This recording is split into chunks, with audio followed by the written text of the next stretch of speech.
Hey, I'm Tim from Circuitous Effects, and you're watching Defining Circuit. Defining Circuit is a periodic interview series where I chat with fellow creators in the music world about what inspired and defined their passion for building, the moments, ideas, experiences, and even the circuit that sparked their drive to create for musicians. Moose from Tone for Punk is with me this time. Thanks for being here. Hey, thanks for having me. So stoked to be here. This is such an awesome series, and Oh I'm glad to be man, a part of I've it. been loving it for sure. Well, hey, to start off, Moose, can we start with your background, how you got into pedals, and maybe how you landed on the name of your company? Okay, so I got into pedals because I couldn't afford to buy pedals. I think that's probably a pretty common It is, denominator it for a is, lot it's of great. a lot of builders. Yeah, I wanted to explore new sounds, and I just had no money. And then I found out, like in the early zeros, like oh, you can actually find information about how to like work Yeah. with these things, and soldering iron's not that hard to operate, so. Um, and as for the name of the company, I probably should have taken another crack at it. I spent so long deliberating on trying to make it perfect, and then I was like, you know what, just make the stupidest, most direct, obvious thing, and that stuck. That's awesome. So, have you found that maybe people who are into the punk rock scene gravitate to your pedals more than other people, or has that been pretty universal? I mean, that's been my hope. A lot of players who are not, who come into the expos and stuff and playing through them are not playing punk music, but Yeah. or I feel like they're broad enough in their capabilities. I make things that are pretty full featured and pretty like uh, you can do anything with them. Yeah. I just design them because I have these sounds in my head that I want to make sure the pedals are capable of. But Yeah. definitely the like the artwork is all punk inspired, and that catches a lot of people's eyes. Yeah, for sure. Well, okay, so I got to play through a couple of your pedals a while back, and one of them that really kind of made me feel that punk tone right away was the distort pedal. And I'm wondering, like, what are the tones in your hey, what are the tones in your head that you're going for? Is it this slightly less than super saturated? I mean, just kind of thinking of punk rock, right? Yeah. What do you have that you want to express through these?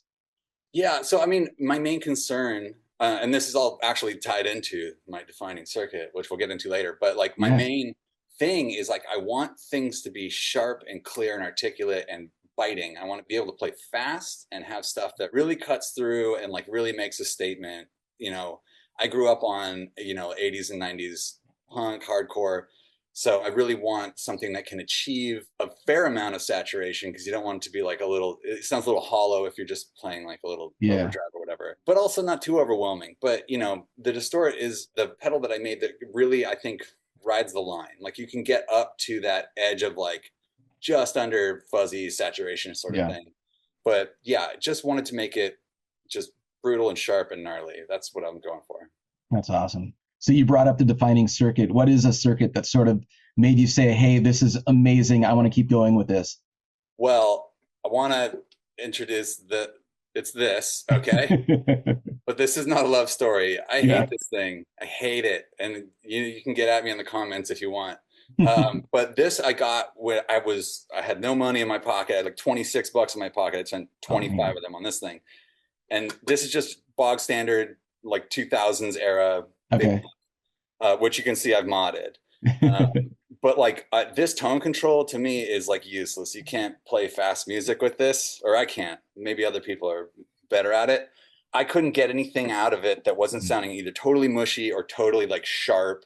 And Yeah. those can be used for other things. You can play doom metal with it. You can play like that kind of 60s psychedelic, like trebled out sort of fuzz. But I couldn't do much with it. Fuzz just maybe wasn't the right spot to get into all Mm. this.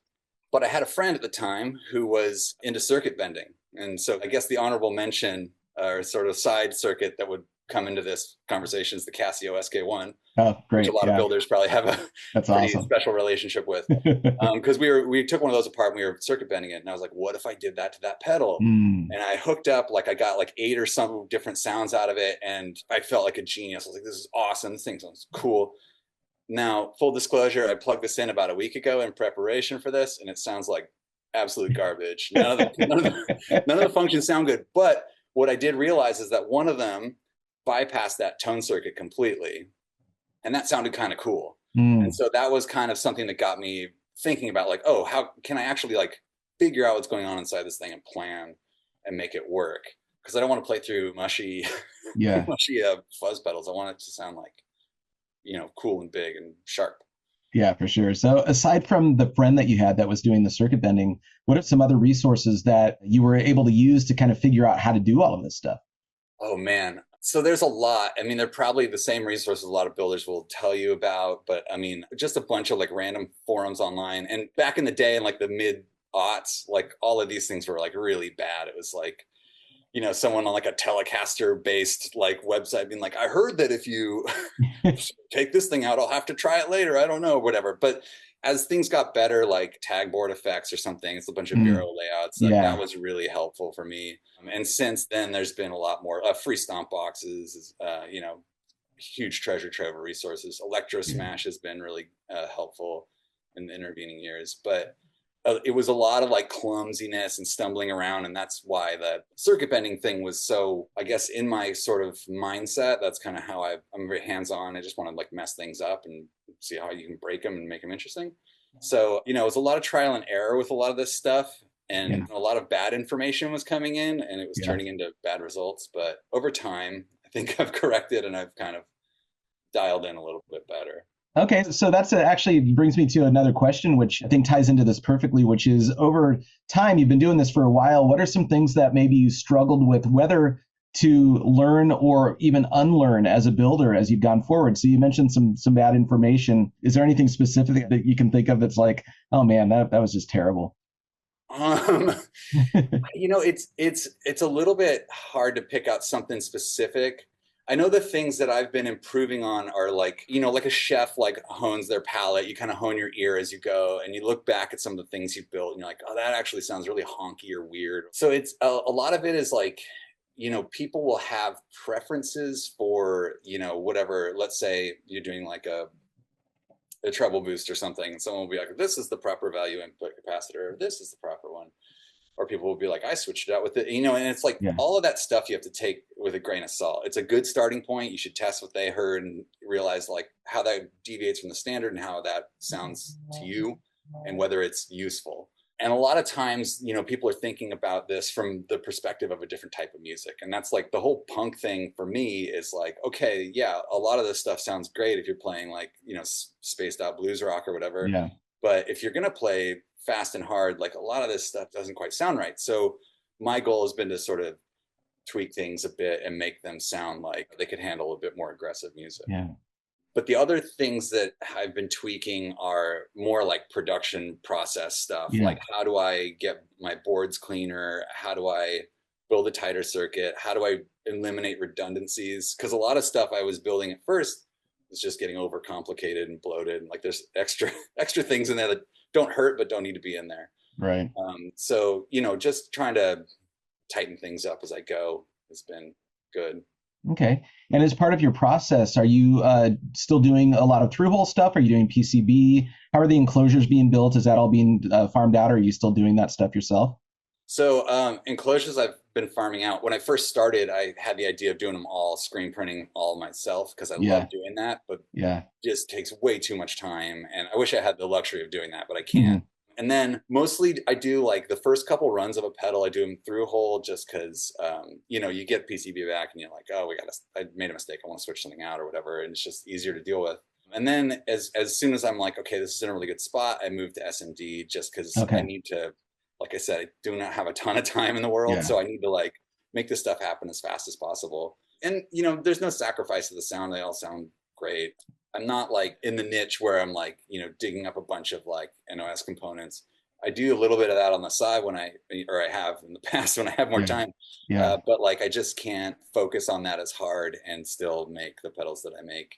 So Yeah. that's the Yeah. reason. And I mean, honestly, the punk tone really doesn't come from a lot of that NOS stuff anyway, right? I mean, you Yeah. get the distortion going, right? And it's like, Yeah. you can do that with tight tolerances, and it actually probably works better for you that way.